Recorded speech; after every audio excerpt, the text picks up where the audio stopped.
Del Evangelio según Marcos, capítulo 12, versículos del 38 al 44. En aquel tiempo, Jesús, en el templo, decía a la multitud en su enseñanza: Cuídense de los escribas que aman pasear con largas vestiduras, recibir saludos en las plazas, tener los primeros asientos en las sinagogas y los primeros lugares en los banquetes.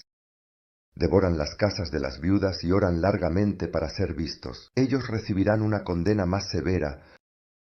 Sentado frente al tesoro, observaba cómo la multitud echaba monedas. Muchos ricos echaban muchas, pero llegó una viuda pobre, y echó 2 moneditas, que hacen 1 céntimo.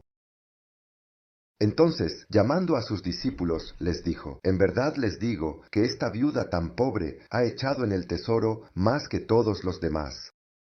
Todos, de hecho, han echado parte de su superfluo. Ella, en cambio, en su miseria, ha echado todo lo que tenía para vivir. Palabra del Señor. Buen día y buena domingo. También, hoy nos ponemos a los pies de Jesús, a los pies de nuestro Señor, de nuestro Maestro, que continúa enseñándonos el arte de la vida, el arte del amor, y nos ponemos a sus pies para escucharlo como lo escuchaba la multitud en el templo. Y Jesús no tiene miedo de hablar abiertamente de la hipocresía de los escribas, pero, al hablar de ellos, no solo está hablando de ellos, sino que también está hablando a mí, a ti, a cada uno de nosotros que a veces corremos el riesgo de caer en la trampa en la que también han caído estos escribas y fariseos. ¿Y qué dice Jesús? Cuídense de los escribas que aman pasear con largas vestiduras, recibir saludos en las plazas, tener los primeros asientos en sinagogas y los primeros lugares en banquetes. ¿De quién debemos tener cuidado? Debemos tener cuidado de aquellos a quienes miramos con admiración.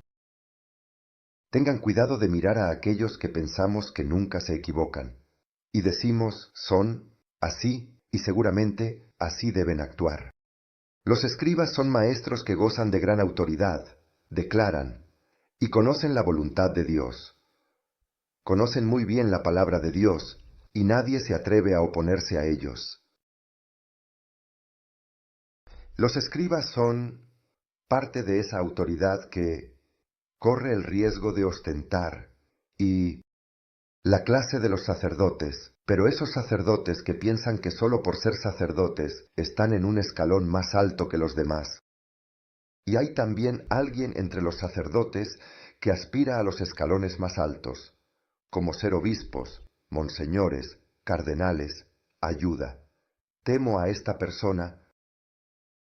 De hecho, no se dan cuenta de que el sacerdote no está en un escalón más alto, absolutamente no. Pero está al servicio de los demás, por lo que el sacerdote se coloca, está llamado a colocarse en un escalón cada vez más bajo, al servicio de los demás, pero de verdad, su vida ya no es suya, sino del prójimo. ¿Y el obispo quién es? El obispo se encuentra en un escalón aún más bajo que el sacerdote, aún más siervo. Su palabra, la palabra de Jesús, no habla solo contra los escribas, sino que habla contra aquellos que se ostentan, en lugar de ser ostensorio, es decir, portador de alguien que nos habita, portador de Jesús, de su amor, de su servicio. Pero la autoridad de Jesús, de nuestro Maestro y Señor, es muy diferente a la de otros maestros de esa época, porque su autoridad no se basa en palabras, no se basa en comportamientos que ostentan. ¿Pero qué hace Jesús? Jesús pone en práctica la palabra del amor. Jesús cumple la voluntad de Dios. Y lo hace en silencio, no quiere ni siquiera ser aplaudido. Y cuando hacía algo particular, lo hacía a solas. Jesús, claramente, explica la palabra del Padre, pero la cumple, la pone en práctica. Primero la vive y luego la anuncia. Pero, ¿cuál era el deseo que animaba a los escribas? Claramente. No todos los escribas. ¿Cuál era su amor? ¿Hacia quién dirigían su corazón? Desafortunadamente, no hacia Dios, sino hacia el propio yo. Un amor que se infla de prestigio. Incluso corren el riesgo de ser ávidos, ávidos de protagonismo. Tienen la característica de querer aparecer. Su deseo es su amor. No por Dios, como he dicho antes, sino por el propio yo, que se confía en el prestigio. Se caracterizan, como lo dice Jesús claramente, por la apariencia de las vestiduras, la reverencia de los demás, el deseo de tener siempre los primeros lugares en el ámbito de las sinagogas, en los banquetes. Interesante. Cuando fui a Tierra Santa hace algunos años, al entrar en una sinagoga antigua, entendí dónde están los primeros lugares de los que habla Jesús. De hecho, cuando pensamos en los primeros lugares, ¿en qué pensamos? No, no son como nuestros primeros lugares, los que entendemos en nuestras iglesias, los de frente al altar. No, no, no, no, no, no. Los primeros lugares en la sinagoga son aquellos que se encuentran casi en la entrada de la sinagoga. Es justo allí donde están los primeros lugares. Incluso había un asiento hecho de piedra con un reposabrazos. Y así, quien está sentado en el primer lugar, es decir, en la entrada de la sinagoga, puede recibir el primer saludo, la primera referencia. Y quien está sentado allí es quien puede ver a todos los que entran después de él y saber quién está presente y quién no. ¿Y por qué? Porque quien entra puede ser visto por quien está sentado en el primer lugar. Y así puede ser. Puede recibir el primer saludo. Estas personas son vistas por la gente como las más importantes, las personas realizadas, a quienes todos miran con una santa envidia. ¡Wow! Estos son los maestros que ellos querrían seguir, son los maestros que ellos mismos querrían ser. Son aquellos que son capaces, son aquellos que han estudiado las sagradas escrituras, son aquellos que están cerca de Dios y por lo tanto hablan de Dios. ¿Y qué hace Jesús? Jesús los desmonta de manera pública. Y no en privado, no habla mal de ellos en privado. Jesús no tiene miedo de las posibles reacciones por parte de ellos, al contrario. Jesús continúa y subraya diciendo, devoran las casas de las viudas y oran mucho para hacerse ver, ellos recibirán una condena más severa. Jesús, ¿qué palabras? Es decir, su saber, además de ser una apariencia que engaña, también es un poder que oprime. Despojan incluso a la viuda de su casa, devoran, dice Jesús, las casas de las viudas. ¿Qué hacen? Despojan a la viuda de la herencia de su marido. Por sí misma, la viuda ya es pobre. Incluso los escribas la hacen aún más pobre. Es decir, Jesús se lanza contra esas personas, contra esos escribas, contra aquellas personas que, actuando como maestros, intentan apropiarse de la palabra de Dios, devastando y matando la dignidad de los demás, matando la dignidad de los más pobres, privando a las personas incluso de la herencia de Dios Padre. Es tremendo y hace pensar mucho, hace pensar en mí, hace pensar en cada uno de nosotros. ¿Por qué? Porque si vivo de apariencias, este es el signo de que mi corazón está vacío. ¿Qué hacen estos escribas? Dice Jesús. Oran mucho para hacerse ver, pero yo me pregunto, ¿y después de la oración? La persona debería sentir que Dios ha tocado su corazón, y ellos sentían que Dios había tocado su corazón. Después de la oración, ¿cómo está mi corazón? ¿Cómo está tu corazón? Estamos llenos de vida, llenos de principios divinos, celestiales, llenos de amor para dar a los demás, o después de la oración, nuestro corazón está vacío de principios morales, vacíos de valores, vacíos de amor. Me pregunto, pero después de la oración, ¿estoy vacío o estoy lleno de Dios? Puedo saludar a alguien después de ir a orar. ¿Quién soy yo?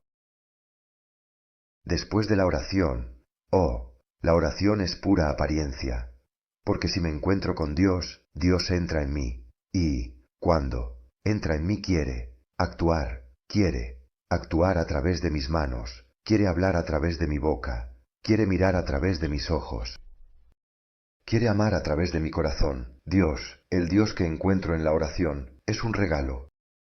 Si después de haber orado, después de haber dado mi tiempo a Dios, no vivo de Dios, esto significa que he desperdiciado mi tiempo. ¿Qué hacen los escribas? Oran mucho para hacerse ver, dice Jesús. Entonces no podemos preguntarnos, pero estás orando, estoy orando, me estoy encontrando con Dios, o me pongo de pie frente a todos para que los demás puedan ver que oro. ¿Por qué estamos haciendo esto? Soy un actor. Pero después de la oración, después del encuentro con Dios, después del encuentro con Dios, sí, no estoy transformado, de verdad. De verdad puedo decir que he perdido tiempo.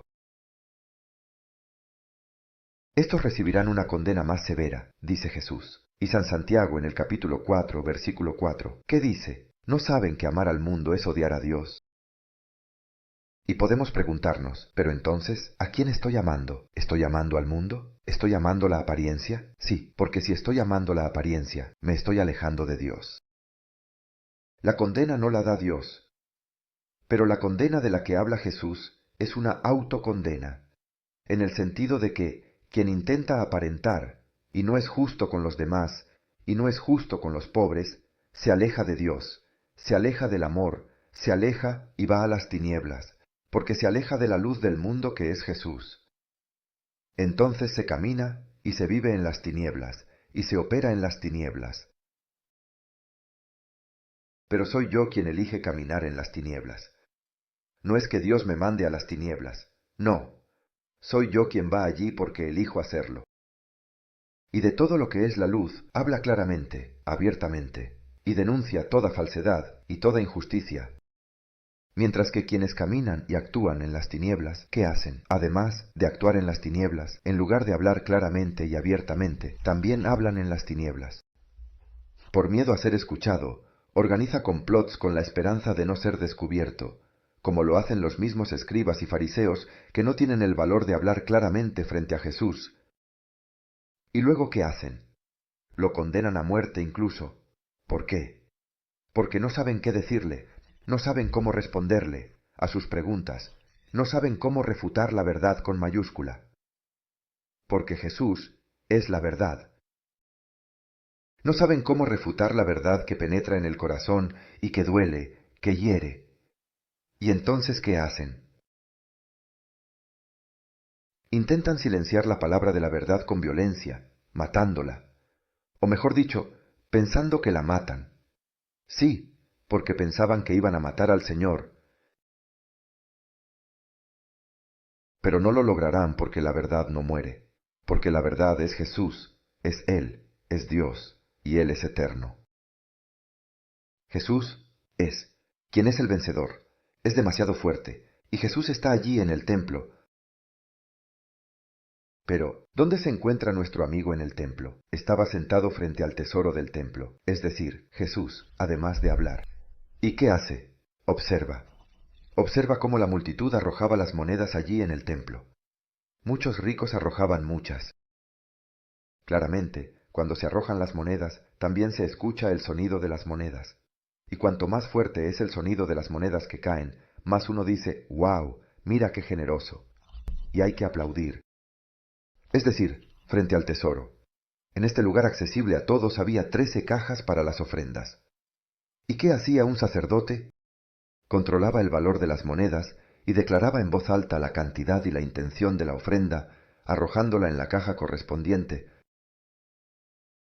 Pero también había la 13ª caja.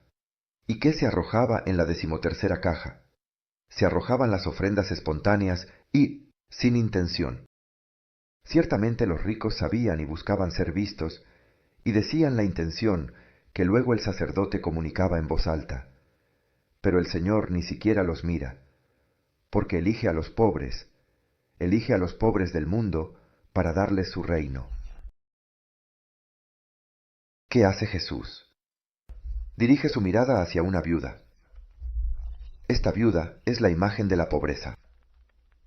Así como la esposa y el niño son de alguien, la esposa pertenece de hecho al marido y el niño pertenece a los padres. Así, la viuda y el huérfano, desafortunadamente, son de nadie. La viuda ya no pertenece al marido porque ha muerto, y el huérfano ya no pertenece a los padres porque han muerto. Por eso, Si estas personas no son de nadie, no pertenecen a nadie desde el punto de vista humano, ¿de quién son? ¿A quién pertenecen? Son de Dios. Pertenecen a Dios. Estas son sus criaturas, que ama más, y ellos se sienten cerca de Dios. Y Dios protege sus derechos y les otorga su reino. ¿Qué hizo esta mujer viuda? Ofreció 2 moneditas que hacen 1 céntimo. Interesante.